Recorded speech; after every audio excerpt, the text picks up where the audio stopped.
Studio. Music director Dhanno राज।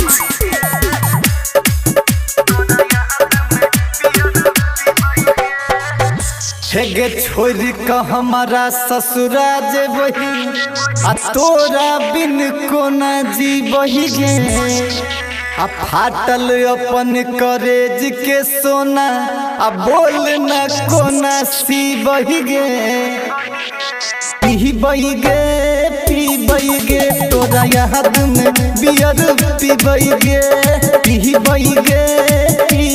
गे तोरा याद में बियर पी बही गे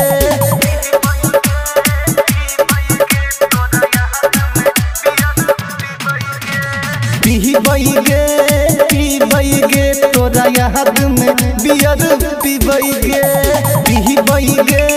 पीबई गे तोरा याद में बियर पीबई गे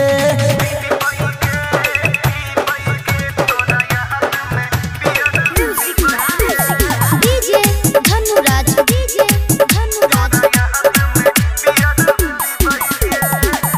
हेगे छोरा के जब रहो तोरा किया प्यार सिखला ही गे नैन सनैन मिला का हमारा किया लोर गिरला ही गे पीबई गे तोरा याद में बियर पीबई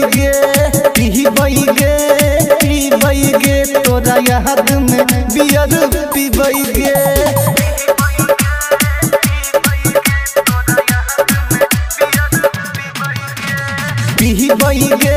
पीबई गे तोरा याद में बियर पीबई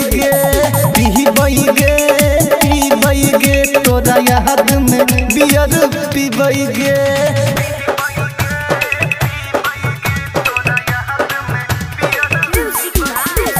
डीजे धन्नो राज।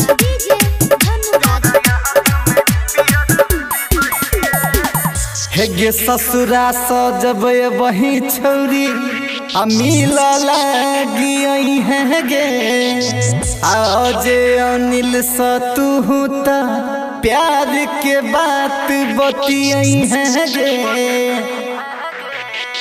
पीबई गे तोरा याद में बियर पीबई गे तोरा याद में beer पीबई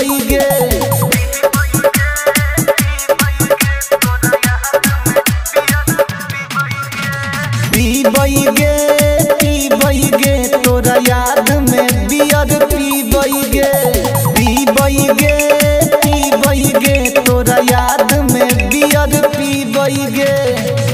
presented by RLA recording studio. पीबई गे तोरा याद